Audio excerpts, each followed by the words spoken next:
Absolutely nothing.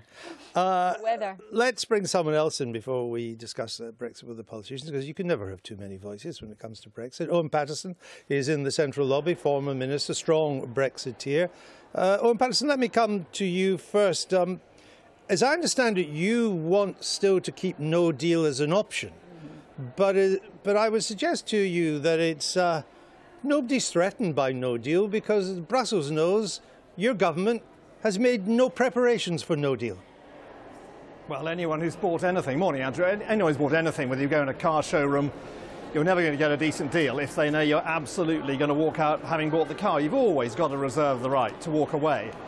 And I think what's happened is the government has been absolutely clear. It's followed the 17.4 million who voted to leave. We got 85% of the votes for Conservative and Labour parties in the general election, endorsing that. And yesterday we had royal assent for the Act which will repeal the 1970 Communities Act.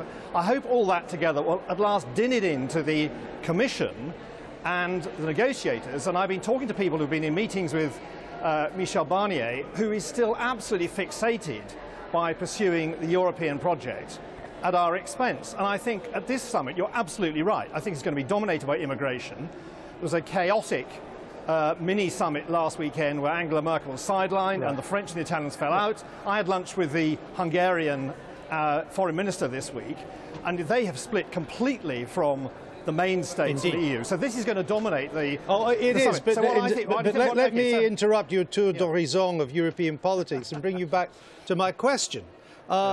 Because it is no threat to walk away if you have no idea where you're walking away to, unless you're in that cartoon character in Looney Tunes who walks over the cliff.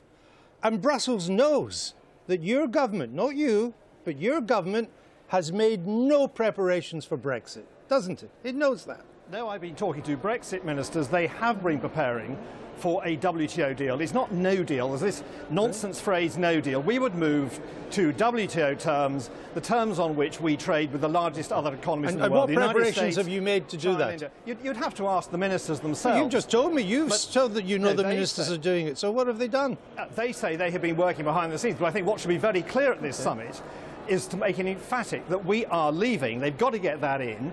And if they do not start talking about a reciprocal free trade deal with zero tariffs, then they should wake up to the fact that we will leave them, we will take back the 39 billion, and we will begin to work hard on the practical arrangements for world trade terms. Someone like John Thompson in the customs, he's said quite clearly, as long as he's got time, he can prepare for world trade terms. There'll be all sorts of other deals, non-tariff barriers, etc., side deals, which need sorting out. So there should be a very clear message at this summit that we will move to WTO terms unless they talk seriously. Hold on, we've got others here.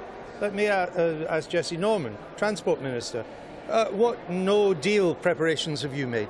Well, so the government's put aside £3 billion in order to fund the new deal work that's being done. In my own area, we've literally yesterday, Andrew, passed the Haulage Permits and Trailer Registration Bill, which, amongst other things, gives us the right to issue permits and have an entirely liberal set of transport arrangements, if we wish, depending on the shape of the deal, including no deal. So but you would have to do that as a result of leaving the EU anyway. Have to do what?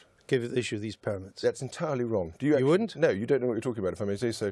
What we would have to do is to enter a new arrangement. It could be a liberalised arrangement, or it could be an open permit arrangement, or it could be a restricted permit arrangement, and any of those possibilities exist. So what other preparations have you made? Well, in my patch, that is a major piece, because that goes to the straight question of the freight arrangements that we're making. But your patch is quite at the centre of it. We've signed the Vienna Convention, which allows us to issue international driving permits. We've got a whole range of different changes. The idea that we aren't preparing for no deal is just plain wrong. And as Owen said, you tried to get Owen to agree with you there, Andrew, but actually he wasn't going to, and he knows perfectly well. The government spent a lot of time and effort thinking about So how much of the £3 billion has your department had? I haven't looked at the numbers, so I can't possibly tell you the answer. But I don't need to, because it's legislation right. that's really but there's no building of lorry parks? What? No, on the contrary, we've just issued a parking review which contemplates specifically the creation of 1,500 more parking places. We've put in place Operation Stack, which allows us to do that, to deal with potential backups. We don't think there will be any. The last time we had backups, there was nothing to do with Brexit. I understand that. It was a strike. WTO rules, you think, will result in the same seamless trading as we have now? No, I don't make any judgment about what any future could be. We don't know. What I do know is that whatever the outcome is, we have made preparations through that legislation. All right. Let me ask, what do you say to Owen Paterson, Justin Meadows, about how we could move to no deal and it wouldn't be that bad? What do you say to him? Well, I think the underlying story here is of course, that there are a number of Conservatives who want no deal for the sake of it rather than as a negotiating position. And I think they've got to be honest about that. Only this week we've heard about the concerns Airbus have, which employs a number of people in my constituency, about the implications of a no deal. So the government have really got to, of course, prepare for the worst option, but also actually focus in a way that I don't think they've been able to so far on getting a deal that protects our industry. Let me put the Airbus point to Owen Paterson, because the Airbus memo that was leaked at the end of last week was most worried of all about a no deal. That was where the real fear was. It had worries about a deal, but it was the no deal that it really worried about. What do you say to Airbus on that? There is no such thing as no deal, the way World Trade Organization terms. Airbus talked about moving production to China, which, as I understand it, is not a member of the European Union. We have incredibly important relations with Airbus, not far away from my patch. Like your other speaker, I've got constituents who work there.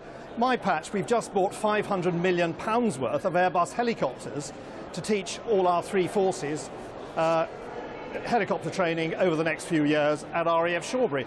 We have extraordinarily close relations with Airbus. They will continue. There's a huge workforce up at Broughton, vast investment in kit. That's not going to go away. They're not going to replace that immediately. And what was interesting, when Jack Lepresti met Airbus, despite having made over £4 billion profits last year, they were touting money, hoping to meet the Prime Minister to get more money for future investment. So I think there are different parts of Airbus talking different languages. We are major customers of Airbus, not just my helicopters in my patch, but the A400M. They are hugely important investors and employers in North Wales, and I think that will continue. Moving to China. Hold on, Paterson, you've had a good run. I just want to bring Laura in. Now, this is not a political broadcast for the Paterson party.